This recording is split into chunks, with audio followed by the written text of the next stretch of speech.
खनन माफियाओं पर सीएम धामी सख्त। सीएम ने डीजीपी अशोक कुमार को तलब किया है, फरार आरोपियों की जल्द से जल्द गिरफ्तारी हो, जो अधिकारी शामिल हो उन पर कार्रवाई हो, ये बात कही है। तो देखिए, इस पूरे मामले पर सीएम ने संज्ञान लिया है और हाई लेवल ये मामला है, जहां डीजीपी से तलब किया है कि आप जल्द से जल्द बताएं कि आखिरकार खनन माफियाओं के हौसले इतने बुलंद कैसे हैं कि एक सिपाही पर ट्रैक्टर चलाने की हिम्मत रखता हो और ट्रैक्टर चढ़ा करके वो फरार भी हो जाए। तो इस पूरे मामले ने तूल पकड़ लिया है, सीएम ने इस मामले को संज्ञान लिया है। जो कल घटना हुई है और उस घटना की मैंने पूरी जानकारी तलब की है और साथ में सख्त निर्देश भी दिए हैं कि जो भी इसमें लिप्त हैं या जो भी इस पूरे जो घटनाक्रम हुआ है उसमें जिनकी संलिप्तता पाई जाए उनके खिलाफ कठोर कार्रवाई हो। दिल्ली में शराब घोटाले मामले में डिप्टी सीएम मनीष सिसोदिया को गिरफ्तार किया गया। इसके बाद दिल्ली के अलावा हरिद्वार में भी आम आदमी पार्टी के नेताओं ने विरोध जताया है। हरिद्वार में भाजपा दफ्तर के बाहर आप कार्यकर्ताओं ने प्रदर्शन किया। भारी संख्या में कार्यकर्ता बीजेपी दफ्तर पर पहुंचे। इस दौरान पुलिस से आप कार्यकर्ताओं की नोकझोंक भी दिखी।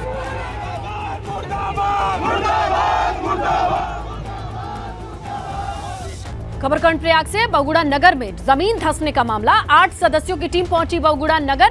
जमीन धंसने के कारणों का सर्वे करेगी टीम। बड़ी खबर, बगुड़ा नगर से जमीन धंसने की खबर आई। फिलहाल ताजा जानकारी ये है, 8 सदस्यों की टीम पहुंच चुकी है। जमीन क्यों धंस रही है, इसके कारणों का पता लगाने के लिए सर्वे करेगी ये टीम। उत्तराखंड में सर्किल रेट बढ़ाए जाने को लेकर कांग्रेस लगातार विरोध कर रही है और अब बढ़े हुए रेट वापस न लिए जाने पर आंदोलन की चेतावनी दी गई है। रुड़की में प्रदर्शन कर कांग्रेस ने कहा, भाजपा सरकार ने हर मोर्चे पर आम आदमी की कमर तोड़ने का काम किया है। तो उसे लेके 800% तक बढ़ाए गए। दूसरा बिंदु है, पिछले 2022-23 में बिजली की दरें 3 बार बढ़ाई गई। एक बार विद्युत नियामक आयोग ने जन सुनवाई में बढ़ाई और 2 बार विद्युत विभाग द्वारा जो है प्रस्तावना में बढ़ाई गई।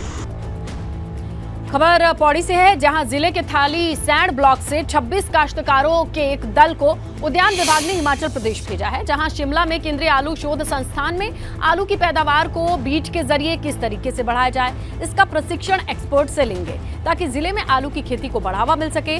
काश्तकार 5 दिवसीय प्रशिक्षण में आलू की गुणवत्ता को बढ़ाने के लिए प्रशिक्षण भी लेंगे। पहले से भी आलू का उत्पादन बहुत अच्छा होता है क्योंकि वहाँ की मिट्टी आलू के लिए बहुत उपयुक्त है। तो हमारे मुख्य विकास अधिकारी महोदया ने ये निर्णय लिया है कि वहाँ पर आलू का बीज उत्पादन का एक संघ बन चुका है, उसका पंजीकरण भी हो चुका है।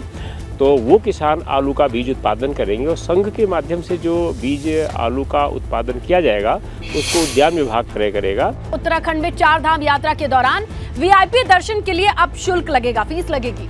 इसके लिए बद्री केदार समिति ने तैयार कर ली है, एक मसौदा तैयार किया है। ये रिपोर्ट देखिए।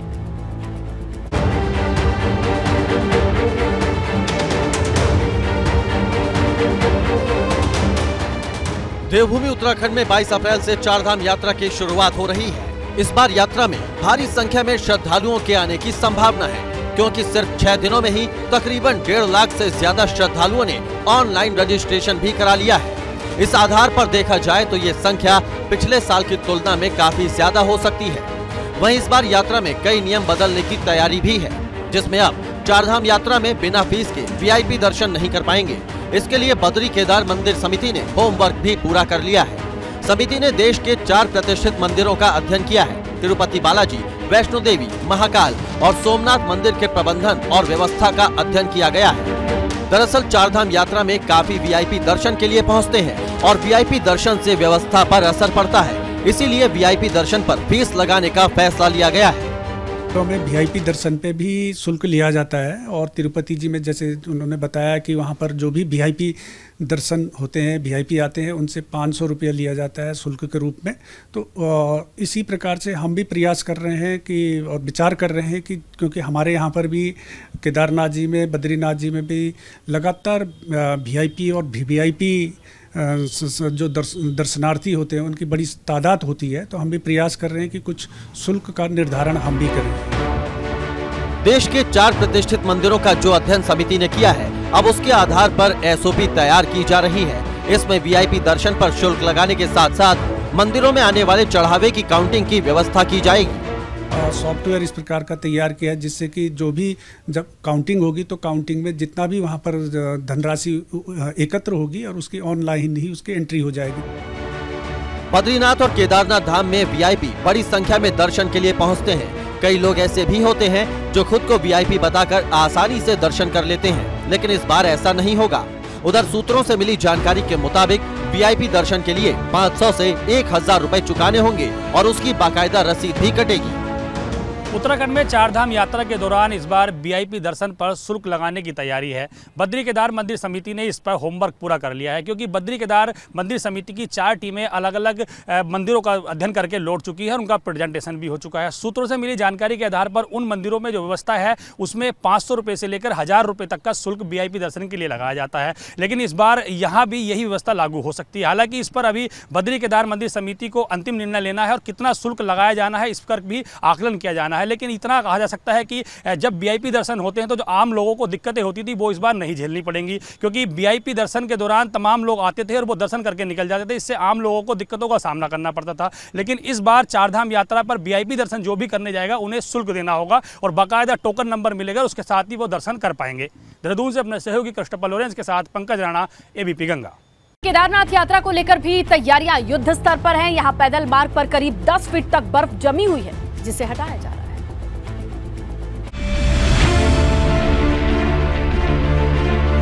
बर्फ को फावड़े से काटकर रास्ता बनाया जा रहा है और ये मजदूर इसी काम में दिन रात जुटे हैं, क्योंकि यहाँ 10 फीट तक बर्फ जमी हुई है और ये तस्वीरें केदारनाथ धाम को जोड़ने वाले पैदल मार्ग की हैं, जहाँ एक हफ्ते में 2 किलोमीटर तक पैदल मार्ग से ग्लेशियरों को काटकर रास्ता तैयार कर दिया गया है। पैदल मार्ग के कई स्थानों पर 10 फीट से भी अधिक ग्लेशियर बने हुए हैं, जिसके लिए लोक निर्माण विभाग ने भी मजदूरों की संख्या 25 से बढ़ाकर 50 कर दी है।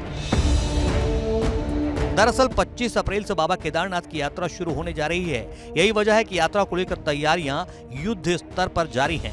शीतकाल में केदारनाथ धाम के साथ ही पैदल मार्ग पर बर्फबारी होने के कारण यात्रा मार्ग बर्फ से ढका हुआ है। 18 किलोमीटर के पैदल मार्ग में 5 किलोमीटर मार्ग बर्फ से ढका हुआ है, जिसको हटाया जा रहा है। बहरहाल रास्ता तैयार होने के बाद जहां केदारनाथ में जरूरी सुविधाएं जुटाई जाएंगी, वहीं दूसरे चरण के पुनर्निर्माण काम भी शुरू किए जाएंगे, जिससे आने वाले श्रद्धालुओं को कोई परेशानी न हो। रुद्रप्रयाग से एबीपी गंगा के लिए रोहित शिकोला की रिपोर्ट।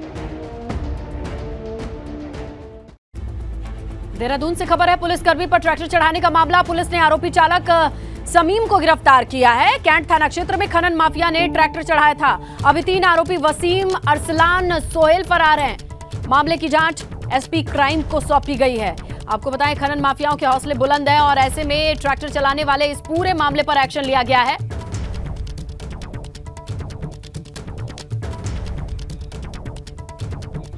सरकारी सिस्टम की लचर व्यवस्था की वजह से प्रदेश के पटवारियों को मुहैया कराई जाने वाली सैकड़ों सरकारी बाइक्स धूल फांक रही हैं। दरअसल हीरो मोटर्स ने प्रदेश सरकार को 320 बाइक फ्री ऑफ कॉस्ट मुहैया कराई थी, जो ग्रामीण क्षेत्रों में पटवारियों को दी जाने वाली थी, लेकिन ये बाइक्स पटवारियों तक तो पहुंची नहीं। फिलहाल राजस्व परिषद के ऑफिस में ये धूल फांक रही है। उत्तराखंड में सरकारी सिस्टम कैसे काम करता है, इसकी एक वानगी हम आपको दिखाते हैं। मेरे पीछे जो आप तमाम बाइकें देख रहे हैं, ये वो बाइकें हैं जो सरकारी सिस्टम की लचर व्यवस्था की वजह से खड़ी हुई धूप फांक रही हैं। ये बाइकें उत्तराखंड के पटवारियों को दी जानी थी, ताकि ग्रामीण क्षेत्रों में पटवारी बेहतर तरीके से काम कर सकें, एक स्थान से दूसरे स्थान को आसानी तक पहुंच सकें। लेकिन सिस्टम की लचर ऐसी व्यवस्था है कि ये बाइकें अभी तक उन पटवारियों को नहीं दी गई। पिछले महीने 27 जनवरी को मुख्यमंत्री पुष्कर सिंह धामी ने इन तमाम बाइकों को फ्लैग ऑफ किया था और ये कहा था कि ये बाइकें सभी प्रदेश के पटवारी को दे दी जाएँ, ताकि प्रदेश के जो इंटीरियर क्षेत्र हैं, ग्रामीण क्षेत्र हैं, वहाँ पटवारी इधर से उधर जाते हैं, एक स्थान से दूसरे स्थान जाते हैं, क्योंकि पहाड़ी क्षेत्रों की विषम भौगोलिक परिस्थितियाँ होती हैं और वहाँ पर हर जगह कार या बड़े वाहन नहीं जा सकते, इसलिए पटवारियों को ये बाइक दी जाती थी। पूरी स्थिति खराब है। कई जो गाड़ियाँ हैं वो सेल्फ की वजह से स्टार्ट नहीं हो रही हैं, कई गाड़ियों में टेक्निकल फॉल्ट आ गया है और नंबर प्लेट इनमें नहीं है। अभी अन्य तमाम जो चीज़ें यहाँ होनी चाहिए थी, रजिस्ट्रेशन कई बाइकों का नहीं है, तो ये इस तरह की दिक्कतें हैं। ये सीधे तौर पर हम कह सकते हैं कि एक तरफ जहाँ सरकार ये ग्रामीण क्षेत्रों में दावे कर रही है कि यहाँ जो व्यवस्थाएं हैं उनको बेहतर किया जा सके। ग्रामीण क्षेत्रों में पटवारियों पर कई महत्वपूर्ण जिम्मेदारियां होती हैं, उनको वक्त पर उन गाँव के क्षेत्रों में, इंटीरियर क्षेत्रों में पटवारी पहुँच सके, बाइकों के माध्यम से वहाँ जा सके। लेकिन यहाँ आप सरकारी सिस्टम की लचर व्यवस्था देख सकते हैं कि 320 बाइकें जो हीरो मोटर का आपने फ्री ऑफ कॉस्ट दी थी राय सरकार को, वो अभी खड़ी हुई धूल फाक रही हैं। देहरादून से अपने सहयोगी मनवर रावत के साथ पंकज राणा, एबीपी गंगा।